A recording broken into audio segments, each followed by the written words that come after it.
Good evening to everyone present here. I, Sonal, would like to start this knowledge session on Beaks and Binoculars Birdwatching for Beginners.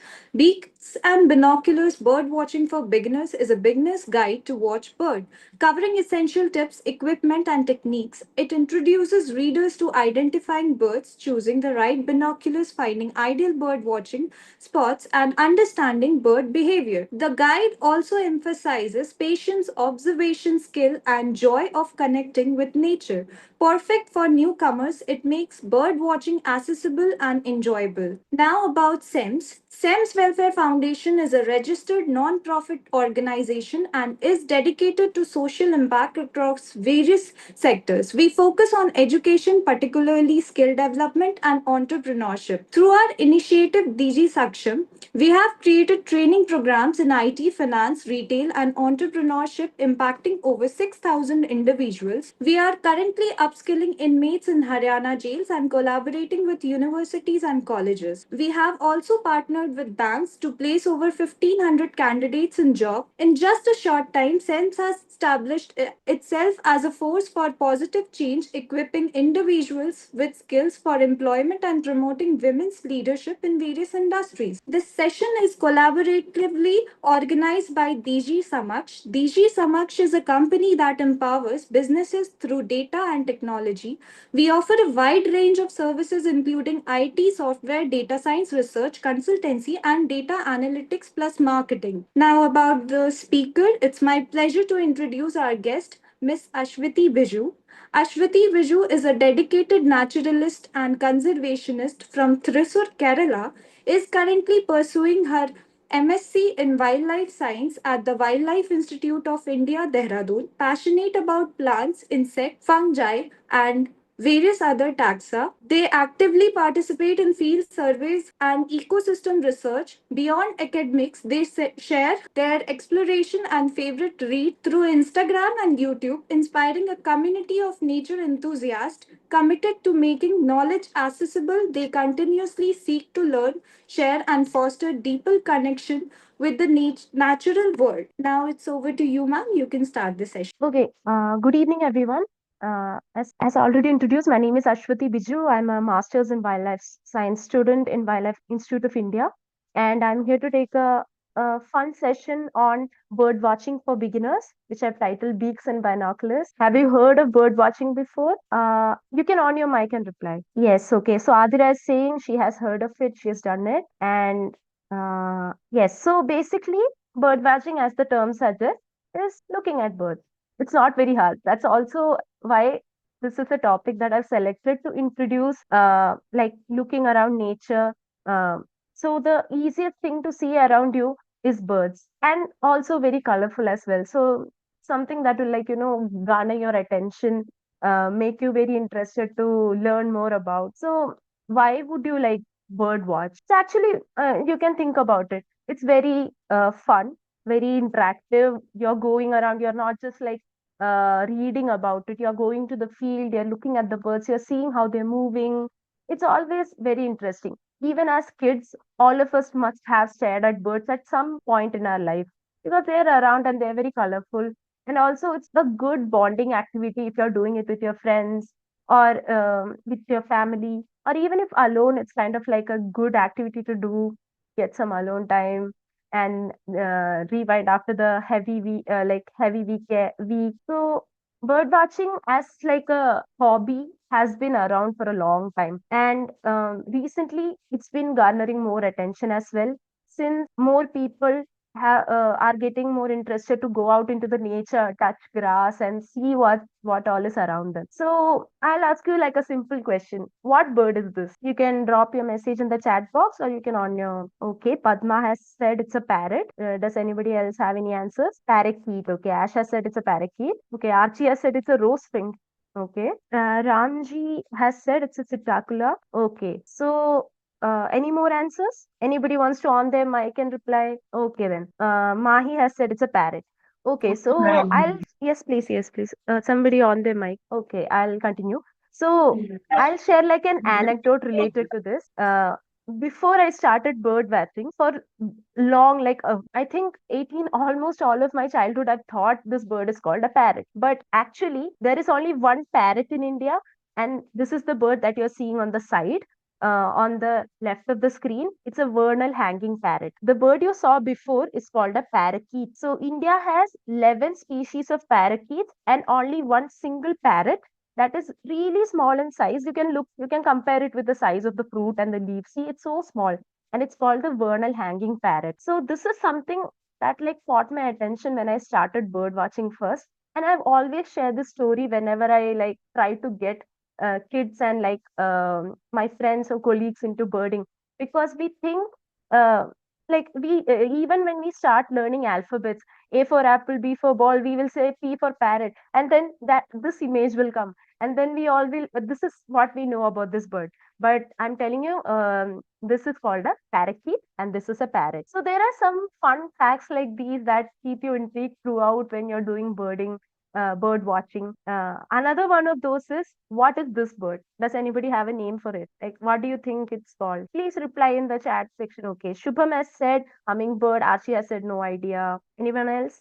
Adira said hummingbird. Okay, Mahi has also said hummingbird. Blue colored bird. Ash has said sunbird. Okay, Padma has said sunbird. Purple sunbird. Very good. Okay. Okay. So moving on. So what this bird actually is a sunbird. And like before, we for a long time I used to think this is called a hummingbird, like most of us in the meet right now.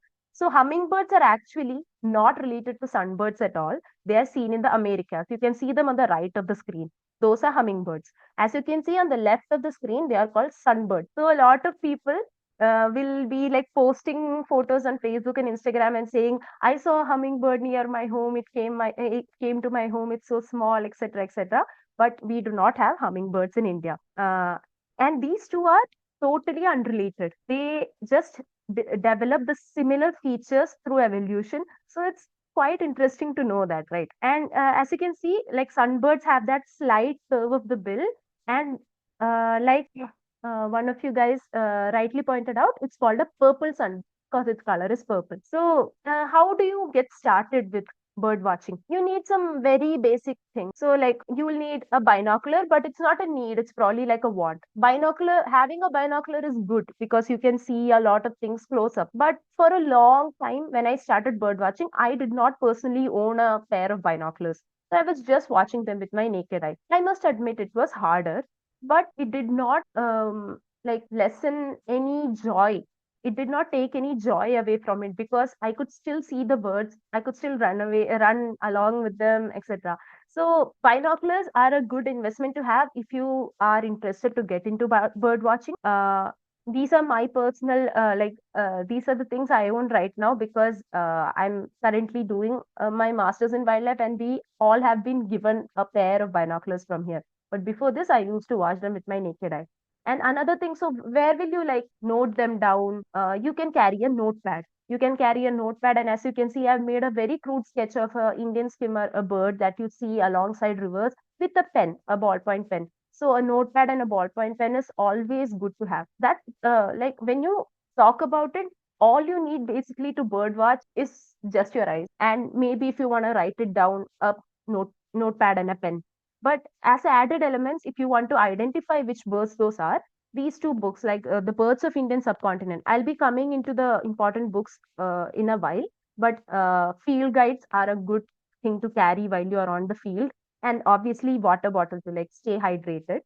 So these are a couple of things that you'll need when you're going to the field. So what do you observe? Where do you start observing the bird? So these, as you can see on the left side of the screen, are the parts of a bird, basic parts of a bird. So as you can see, it's very straightforward. There is the eye. On top of the eye, there's a crown. So you can imagine, how do you remember a crown? Where does a king keep a crown? On top of its head. So crown. Then there's the head and the beak or bill.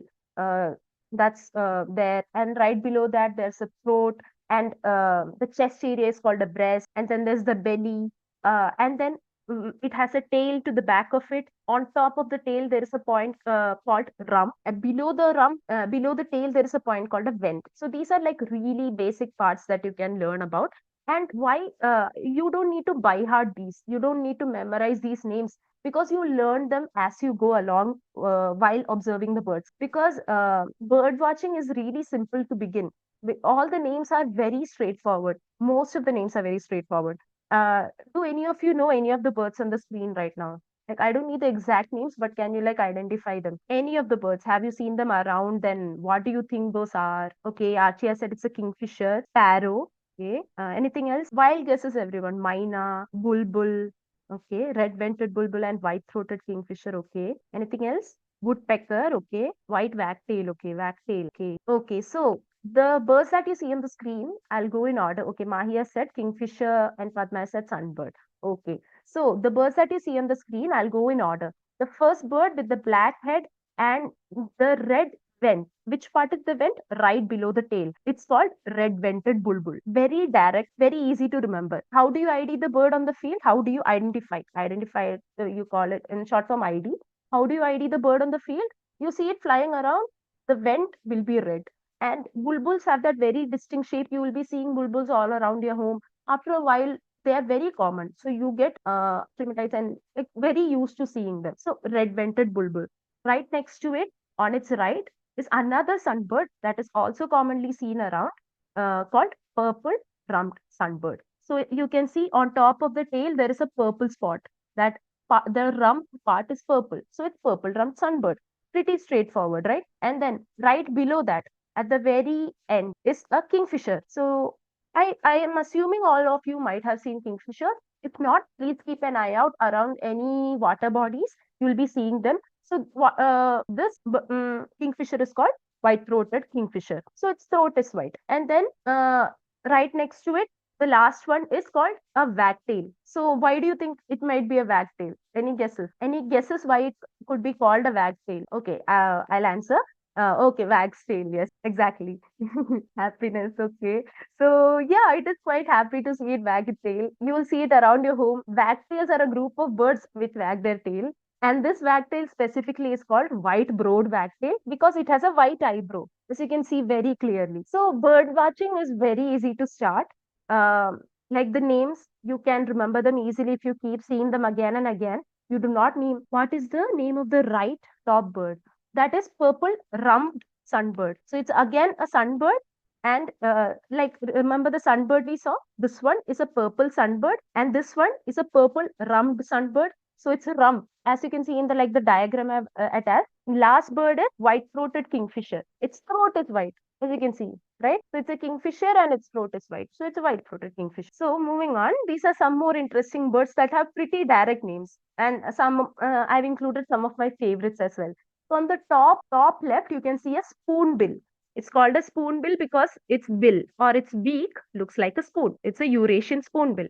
That's what the only spoonbill we have in India. So like if you go anywhere and see a bird that has the spoon kind of, you can say, oh, I know a spoonbill. So now all of you know one bird. Then right next to it, the green bird you can see is an Asian green bee eater. Why? Because it eats bees and it's green. So Asian green bee eater. Then next to it, a big bird with lots of colors. It has black, pink, white, a little bit of red and orange and yellow going on. It's like somebody splattered paint over it. It's called a painted stork. Then right below it, the very vibrant black and orangish red bird. It's called scarlet minivet because the color scarlet and the type of bird it is a minivet. So scarlet minivets are wonderful sight to see when you're on the field or you're like standing outside your home. They'll be flying about, and the males are scarlet in color and the females are yellow, and they are such a beautiful sight to see. Right next to it, you have a hornbill. It's a oriental pied hornbill. So when in bird watching, if the word pied is being used or anywhere, it's usually a combination of black and white. So it's a oriental pied hornbill. Oriental because that's the region it's seen in India. Like it's called oriental, and hornbill because look at its bill, it's like shaped like a horn. So it's a oriental pied hornbill. And then the very last bird is my favorite bird of all time. It's the Indian paradise flycatcher. It's a flycatcher. Most of the flycatchers have this very long kind of structure, and it's so beautiful. It's like seeing it fly or seeing it at all. It's kind of very heavenly. It's a very mystical feeling to be around it. So I think this is like a very apt name for it, Indian paradise flycatcher. I hope you guys can still hear me, right? Yes, Yes. okay. Yes, ma'am. These are a couple of interesting birds. So if you just keep an eye out, most of these birds are around you. As the image, like these birds are from all over, okay, all types of habitats. So like the spoonbills are seen somewhere near water, painted storks are seen near water. Asian green bee-eaters will be seen when you're driving past and they'll be sitting on the electric wires, the cables you can see above the roads, they will be sitting there. And then scarlet minivets and paradise flycatchers. Scarlet minivets are seen near houses and stuff. Paradise flycatchers are mostly seen near forests, but they are also kind of coming near settlements as well. And then oriental pied hornbills, they are also very widespread. They are also seen in cities these days.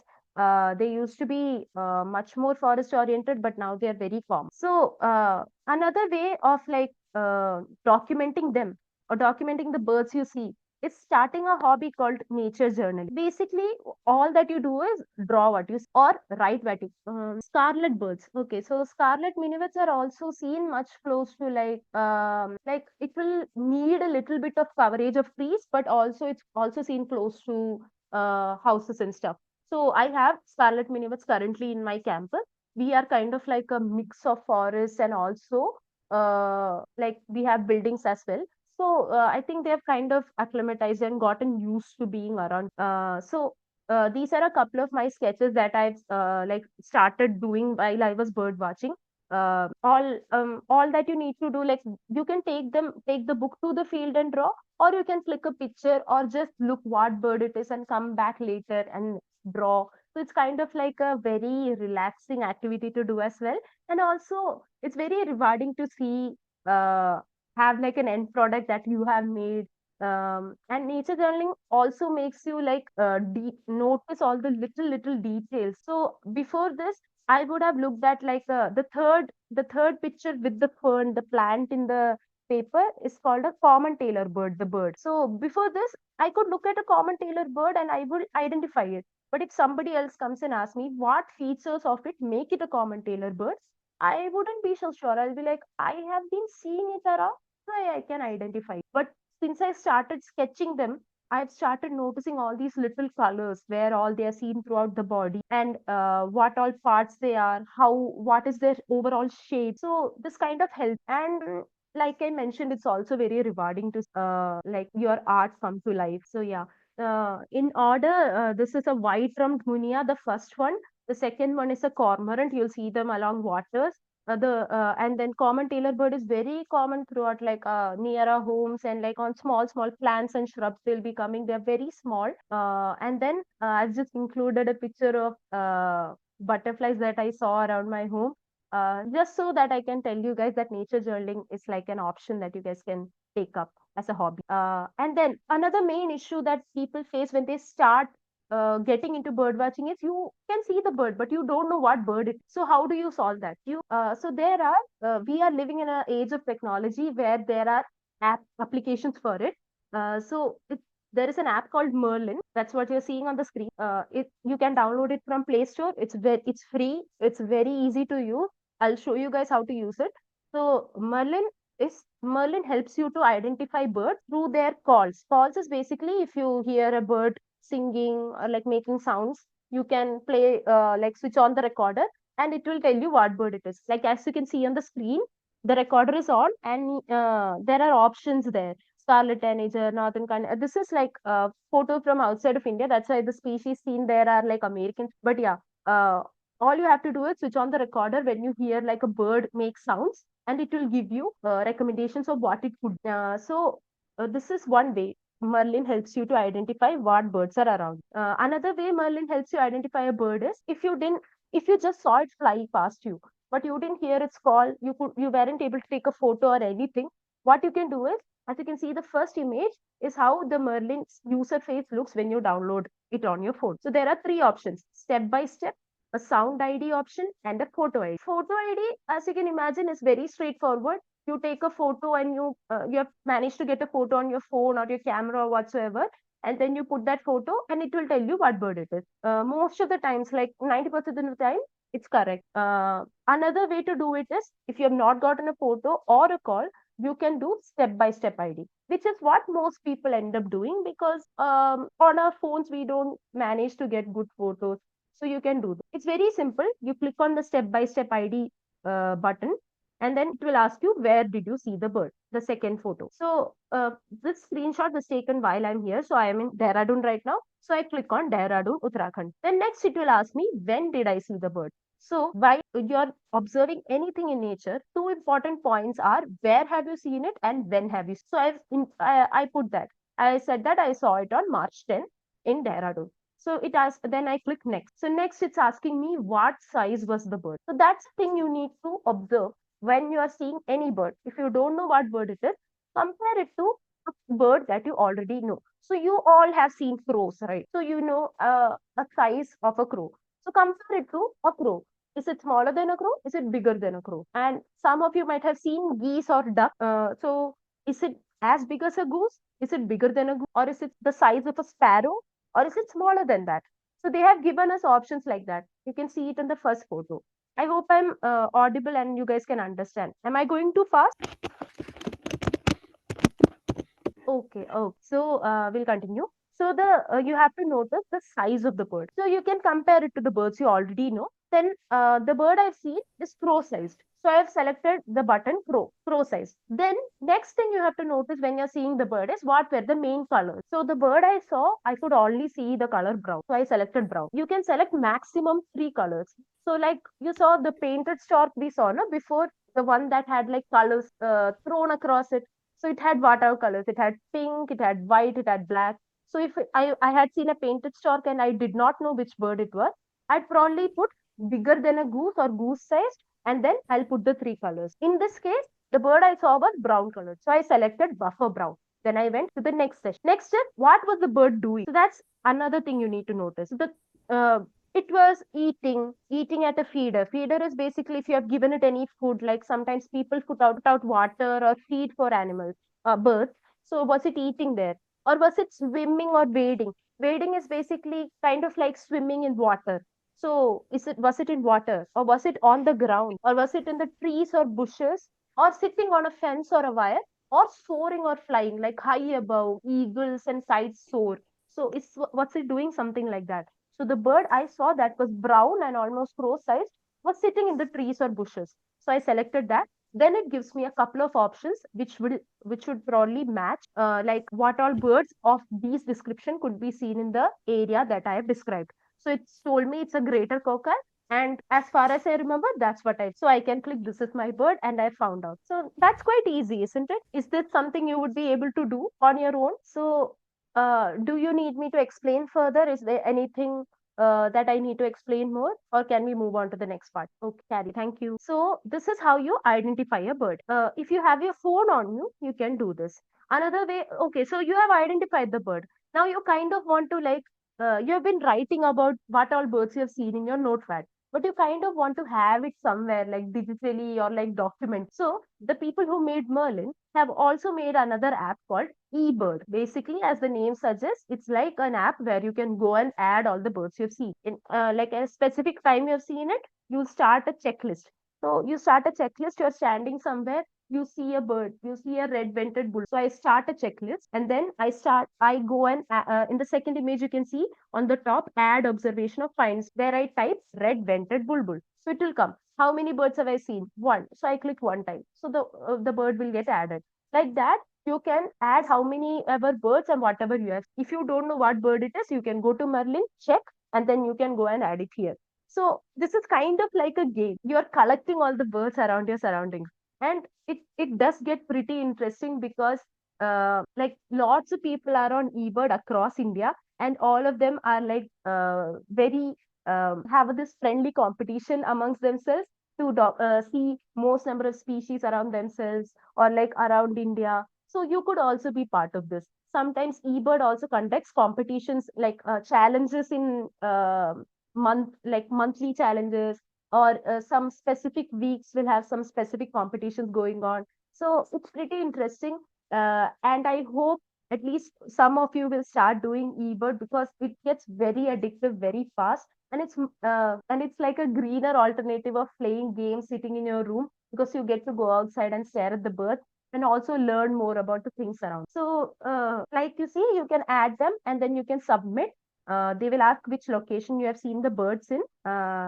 Thank you, Padma. I'm happy that at least I have converted one person into a birder because it's very fun. Once you start, you are not going to be able to stop. So like this, you can like keep adding checklists throughout the places you have been. It will give you statistics of where all you have been. In this state, I've seen this many birds. In this state, I've seen this many birds. Last year, you saw this many. This year, you have seen this many. So it's very fun. You get your personal statistics. It's very fun. So, and it's very simple as well. I hope eBird is clear. Do I need to explain it further? Clear. Okay. So, as I mentioned before, I told you that I'll be explaining more about the field guides you can refer. So, Merlin and eBird, both of them work offline. But maybe some of you might want to know more about the birds. So Merlin does give you more information about the bird. If you click on the list, it will take you there and it will give you more information. But if you're feeling a little bit old school and you want to go back to books and fully do a digital detox, you can also refer to field guide. So the field guide that you're seeing on the left of the screen is the most recommended field guide, Birds of the Indian Subcontinent by Grimmett. So this is the book that even like while I'm studying here also, my professors constantly ask me to refer to. Even when we are going to field, they ask us to carry it. It is a bit heavy, but it is manageable. So as you can see in the middle of the screen, that's how it looks when you have opened it. So you guys remember seeing the scarlet minuet. I showed you the scarlet minuet, right? So it's there on the screen at the very bottom. So see how many similar birds are there related to the scarlet minuet. So that's a problem you might face after you have started bird watching for a bit. So then you'll be confused. Oh, was it a scarlet minuet or an orange minuet? So then you'll have to refer a book, and then the book will give you very specific instructions of how a small spot or something else would have differentiated it. But for beginner, you won't have to worry so much. Try to identify what type of bird it is. If you look at the bird and you say it's a minuet, even that is a good way to start. So that's how Birds of the Indian Subcontinent is like a really good book to start and also to end. Like you never stop referring to the book. Even if you are like a really good expert, you still keep going back to it because it tells you throughout India where it's distributed. As you can see on the left of the like page, it's the green parts show where all it's spread, and scarlet minuet seen somewhere around central India and also northeast sides, while small minuet is seen almost throughout India. So this is how you find out. So if somebody in Kerala saw some that looks like a minuet, but you're not sure which one of these minuets is it. It could either be a small minuet or an orange minuet if you look at the book. So these are, and it also tells you how the males and females look and different features about it. Another now, keeping aside the field guides, I want to suggest some books that will get you into the mood of bird watching. Like it will invigorate you, it will make you excited to start birding, it will give you that joy. So, how many of you know about Salim Ali? Have you heard about it? You can text in the chat if you have heard about him. If you have not, just drop a no. Okay, I have never heard. Arshia said he has, Adra said he has. Okay, yes. Okay, some of them have said no. So basically, Salim Ali is known as the Birdman of India. He is one of the like pioneer starting ornithologist of India who has made what bird watching and the like information we have in India possible. So what Salim Ali started with was he had one binocular himself and like a book and a pen map. That's all he had. And from that, he made this book you can see in the middle, the Book of Indian Birds. There are 7 volumes, if I'm sure, 7 volumes of thick books that give so much information, probably the most information about all the most of the Indian birds that are, and he noted down all of them with just his binocular and his pen and his book. He did not have anything else going on.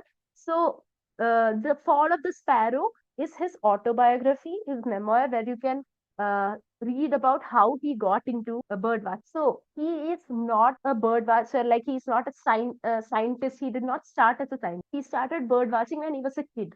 But he did not start with bird watching. The story is pretty interesting. So he was living with his maternal uncle because his father has passed away, and his uncle was very much into hunting, and he had shared all these books with him, and Salim Ali used to read all these books when he was a kid. This is around the time when he's 10, and he used to like hunting, and one day when he hunted down a bird, and his foster father's friend was working in BNHS, and he told him that's a very different sparrow.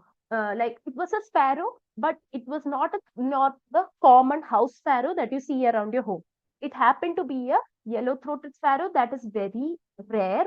And the guy in Vienna told him, the scientist told him to like bring me more species. We'll stuff and I'll tell you how to skin them. So around that time, there was a like the only way there were not many photographs or like sketches or stuff. So the way you preserve the species where you hunted them down, you stuffed them, you basically taxidermy them. So he started telling Salim to like bring more birds, and that is how he started getting into bird watching.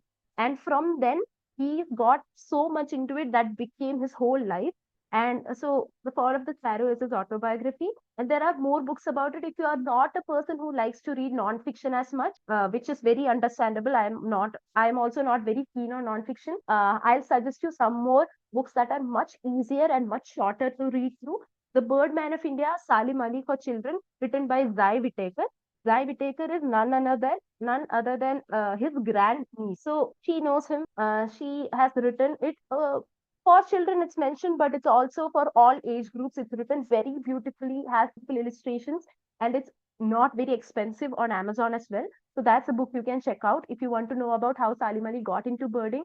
And he also explains about a lot of different birds he has seen throughout. And then if you want to go a bit more hardcore and learn about all the birds that are around and what all features are there, which you can go into after you have started a bit of bird watch, you can refer the Book of Indian Birds. It will be there in any of your local libraries or any institutes around you.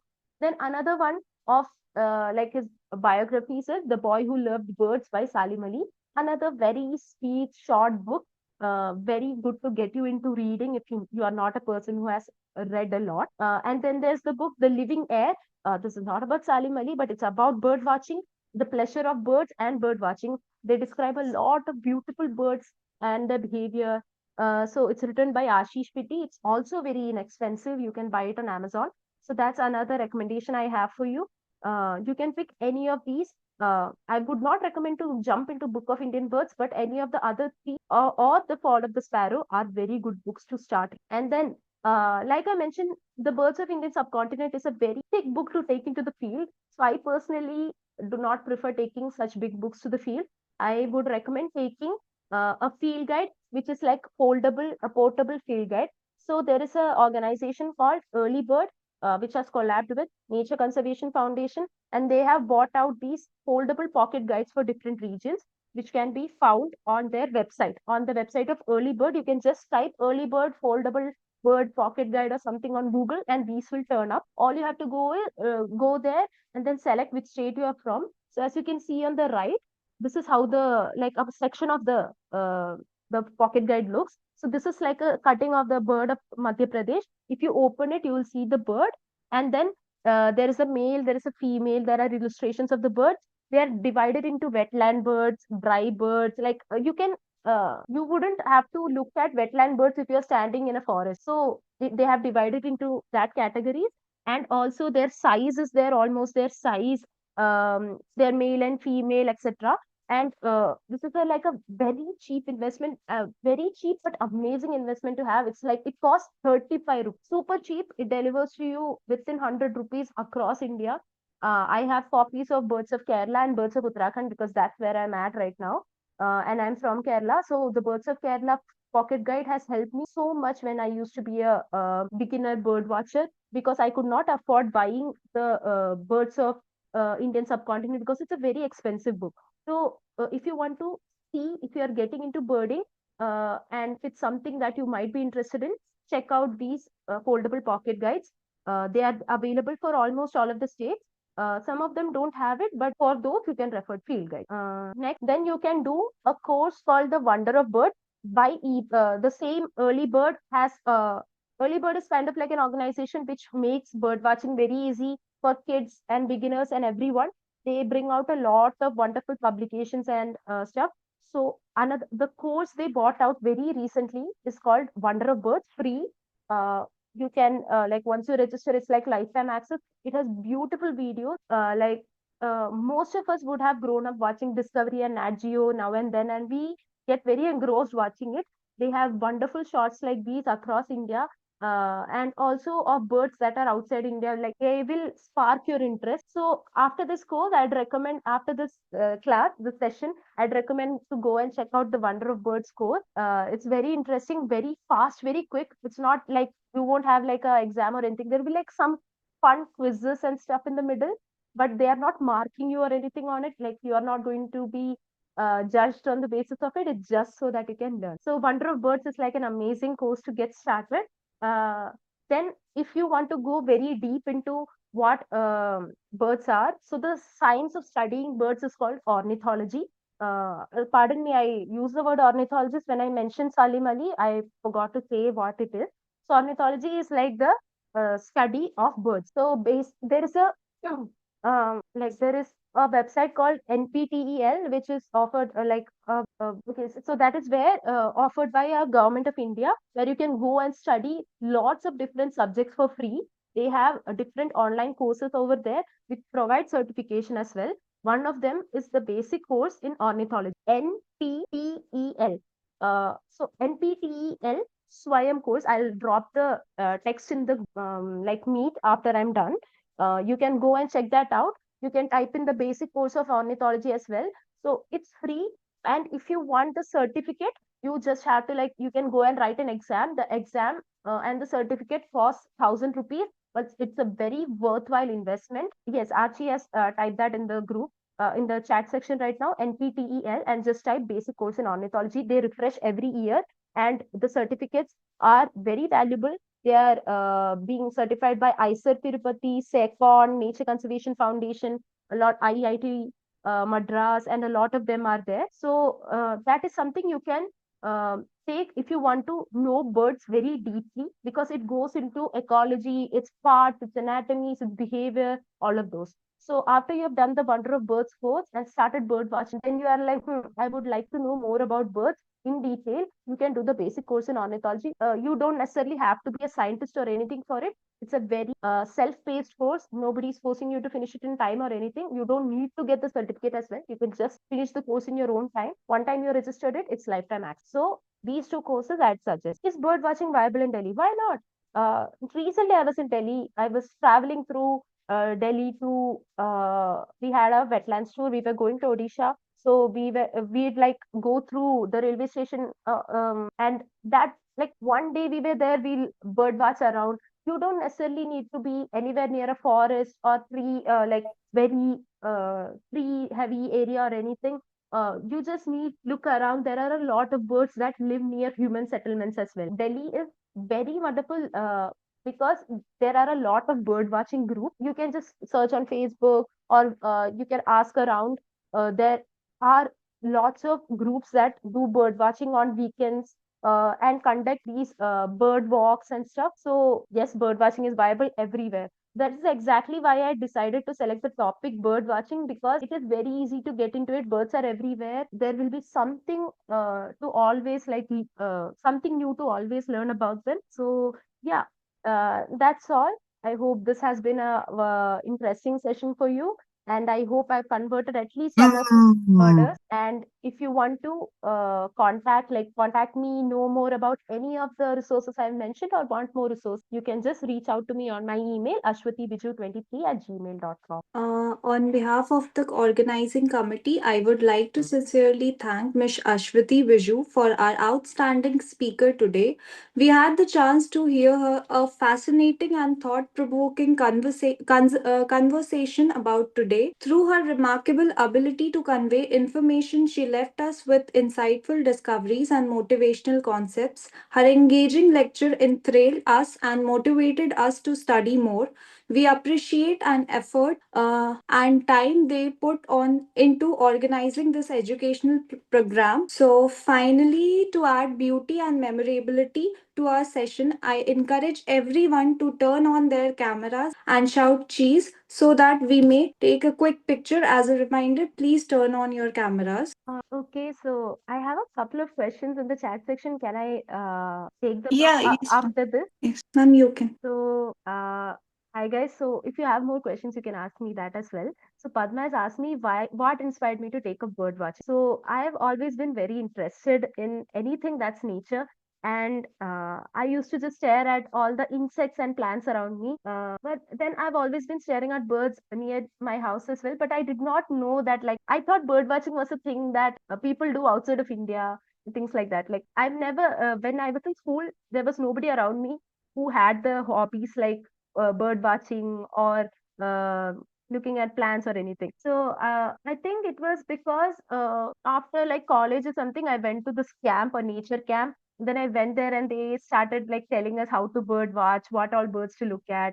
And I think these nature camps kind of spark my interest that, okay, that is something I can do. I don't really need a binocular for it, because I think that was one thing that I think most of us are like, I can't do bird watching because I don't have a binocular or anything like that. I must tell you, you don't really need a binocular to start. You can start with the calls as well, like the sounds as well. You can identify all the birds around you. So just like a quick assignment kind of thing, you could say, you go home and note at least 5 birds around you. It will give you so much joy. It's like somebody else will be walking along with you. You'll hear a sound and you go, that is the bird, and they'll be like, oh wow, so impressive. So it's kind of very fun. And anything else, you guys have any doubts or anything? Hello, madam. Yeah. Why mana is going extinct in the country, and what government is doing to protect the mana species? Okay, so currently, common myna, it's not exactly going extinct. It's basically it's shifting places. Like, it's because of people are increasing. Our population is not going down. India, as you know, is a very highly populated country. We are like taking up all the spaces that they can live in. So they are moving to other spaces. And right now, miners are not so less in number that you need a project or anything to conserve them. They are they breed very fast, and they are not something you need to conserve, at least at this point. So we have conservation projects for other birds, very rare birds that you might not see very easily. Like, have you heard of the bird that was going to be our national bird called the Great Indian Bustard? It was not made a national bird just because of its name. So it's very less in number. It's a bird that looks like it's a ground dwelling bird. It runs on the ground. It cannot fly that high, and it's dying because of electric lines. Because its eyesight is so poor, it flies into the electric lines and gets electrocuted and dies. So their numbers are very less. And currently, Government of India has a project for the Great Indian Bustard, which Wildlife Institute of India, my institute, is also leading. My professor is the one who's like guiding the project. So there are some birds like that that are very less in number and are going to be extinct or close to extinct. So those birds have projects going on. The other birds have very less work done on them. So that's why we also don't know. This is why we are promoting bird watching and apps like eBird, because the data from this app like eBird and etc. are used for policymakers and to show the government this bird used to be very active last year, but this year it has vanished from this place. So you need data for it. And scientists are not everywhere. So citizens have to be scientists. There is a field called citizen scientists where these apps like eBirds and Merlin and all help. So I hope that has answered. Thank you, madam. Any other questions? Ma'am, how has bird watching impact your life or personal growth? Okay, so first of all, the connect the connections I've gotten from bird watching helped me very much in my career and also where I'm at right now. Like I mentioned, the first hobby, kind of the nature inclined hobby I took up was bird watching, but I'm more of a plant, bird and insect person. So after I started taking up bird watching, I started going to started finding more camps and more surveys around my area, and I started getting more connections. And from those connections, this was during my bachelor's. I did my bachelor's in botany. Anybody around me was not interested in anything other than plants. So I was kind of like, I had to go to all of these camps alone. But after attending a couple of these camps, I've gotten a lot of connections. And through a lot of these connections, I've come to know of these master's courses that I'm in currently right now. So you could say where I'm at right now is also because of bird watching. So that is one way. So you get a lot of friends. It is very fun, very rewarding, because imagine knowing all the birds around your area and like being able to look at a bird and go and say, oh, that's something. So living in an area, you occupying a space in the world does not merely make like you have to make like some you have to leave some kind of mark there. So at least knowing some of the things around your areas, birds are very good point to start. I would say and my mental health has also improved a lot. Like whenever on days when it gets very hectic in classes or work or anything, bird watching is like a really good thing to go. You can bird watch in the mornings before going to work, or even in the evenings. You can go with your family and do it. So yeah, Thank you, ma'am. I'll just drop my email. Somebody has asked in the chat. And any more questions? What is your favorite place to go bird watching? Currently, it's my campus. It's very so I'm if some of you have missed where I am, I'm in Dehradun, in Wildlife Institute of India, and it's a really wonderful campus. It has a lot of different ecosystems. We have a lake, we have a grassland, and we have a kind of like a forest going on. There is a tree called Thoria robusta with sal. It's known as sal in North India. So there is a sal patch, all different kinds of birds, like all the ground dwelling birds, water birds, and lots of things are seen around campus. I have still not seen all of the birds around me. And it's always really fun to go in the mornings and then discover, oh, a new bird I've never seen before.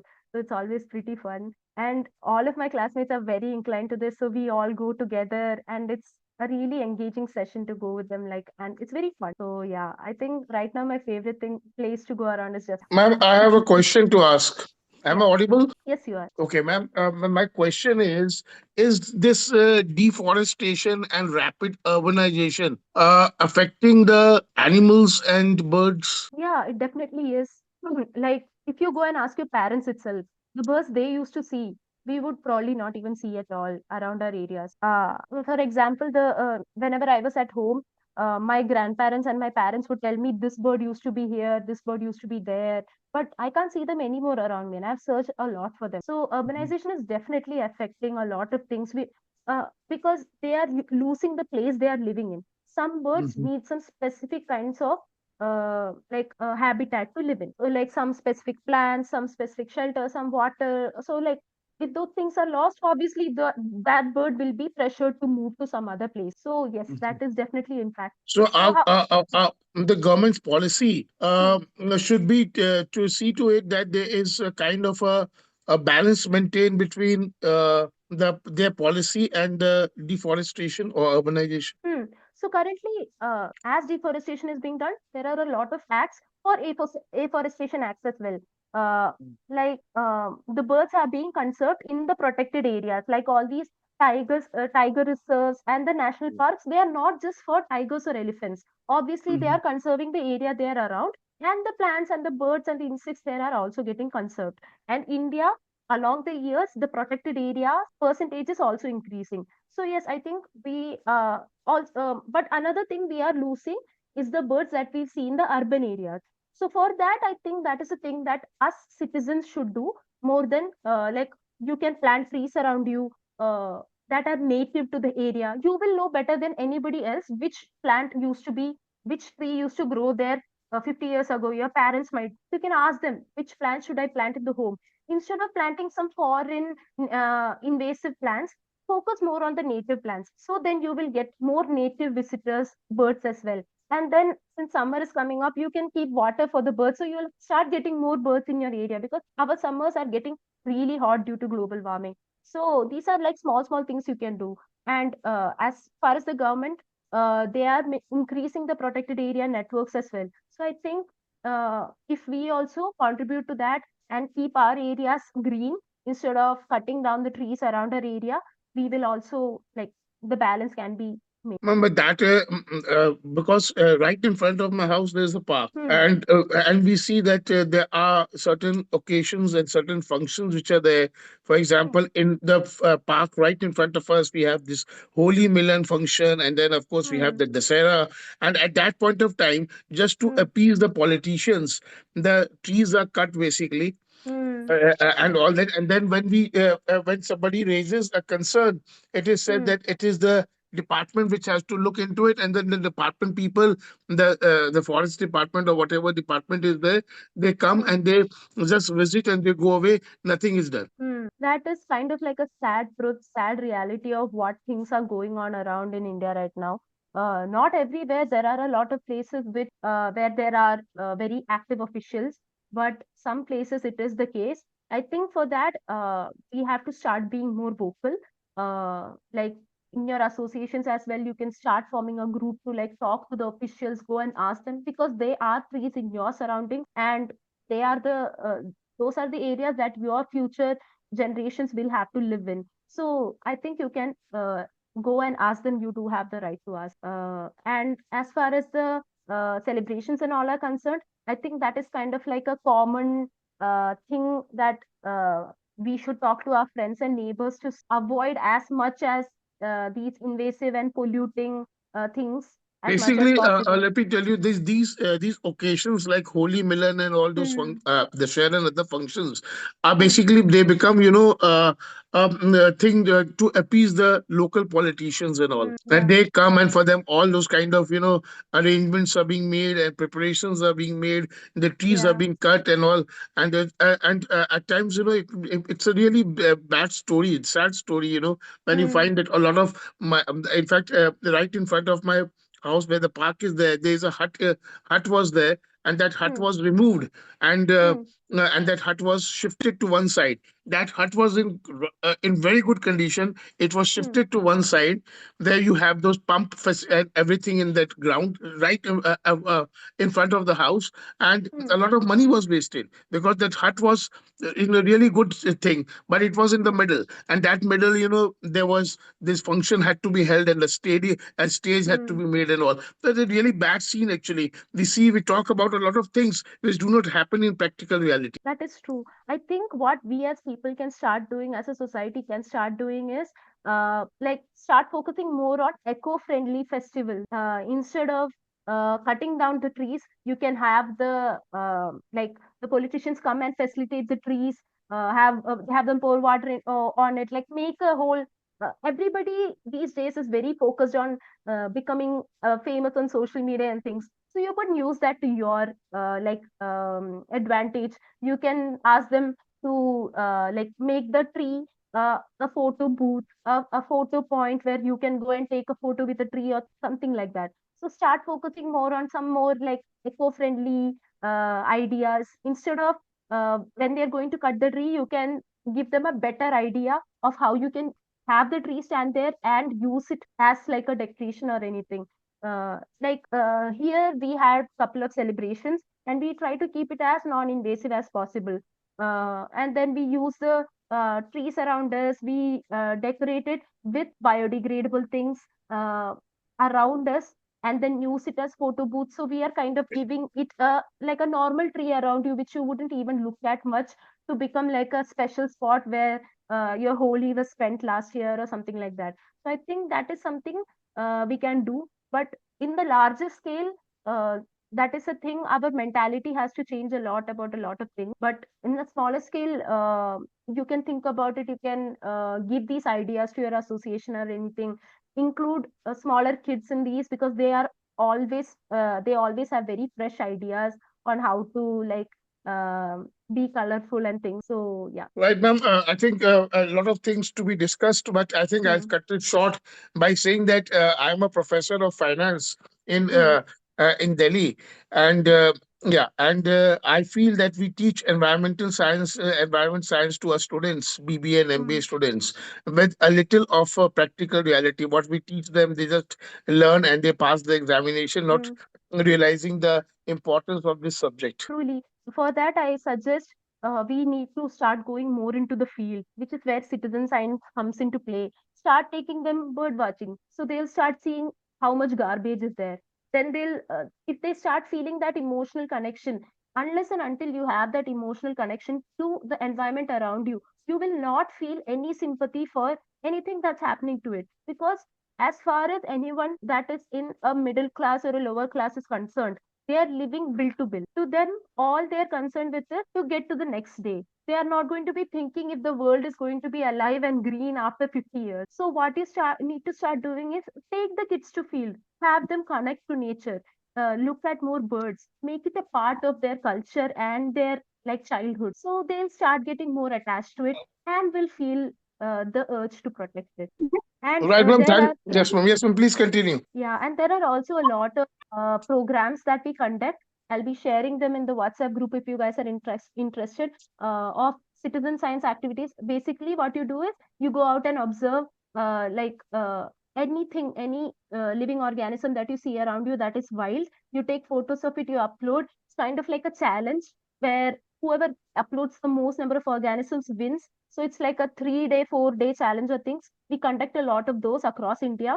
If any of you guys are interested, I would love to share those in the group. One of them is coming up in April called the City Nature Challenge. So all of the cities are kind of pitted against each other. You have a challenge, a friendly challenge going on to see who comes top in India, who has the most number of biodiversity, most number of organisms, insects, plants, birds, etc. So those are the kind of things that will help you to get more connected to nature. So I think students should also be more focused on that. Like in schools also, you need to start talking to them about. Right, well, thanks. It was a wonderful session. Thank you for asking. And Shivam has asked, how can we balance the need for conservation with the growing human population and its expanding footprint on bird habitats? Like I mentioned, you need to start from the grassroots level. Start telling the kids, not just telling them, taking them to the field, showing them how it is actually, and getting that connection. You need to start in the grassroots level instead of just talking about it.